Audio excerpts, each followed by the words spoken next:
Sa isang paaralan, maraming mga problema ang ikinakaharap ng mga mag-aaral. Isa na dito ay ang problema sa kanilang mga mata na nakakaapekto sa kanilang pagbabasa at pagkatuto. In public school. That's letter G. Therefore, provided opportunity for children with visual impairment to be in their local community and be schooled. Blind siblings, but the first to go to school.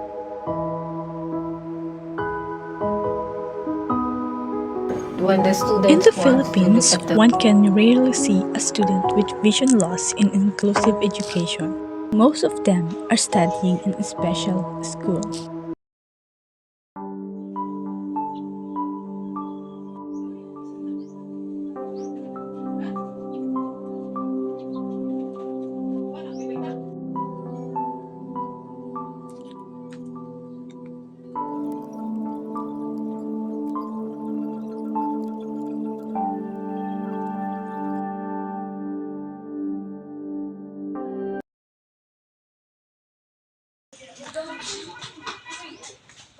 Philippine School for Deaf and Blind in Pasay City specializes in teaching students with such condition.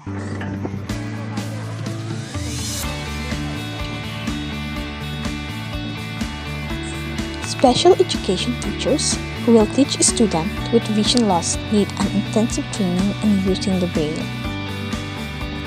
Ang Braille ay isang sistema sa pagsulat na ginagamit ng mga bulag at iba pang may mga kapansanan sa paningin. The Individuals with Disabilities Education Act, or IDEA, further explained that it is impairment in vision that even with correction adversely affects an individual's educational performances. Among 98 million people, Here are some suggestions for teachers who have students with low vision. First, train the child to use his functional vision. Second, illuminate classroom properly. Third, have the sight to sit near the blackboard. And fourth, give photocopy of the lecture notes or shorten the notes.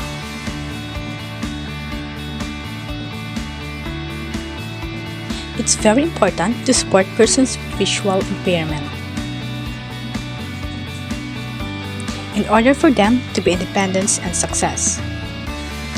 As a future educators, family members, and friends, we can promote accessibility, provide adaptive materials, and foster a supportive community. Let's break the stereotype surrounding with visual impairment by raising awareness and supporting inclusivity. We can create a more understanding and emphatic society for individuals with visual challenges.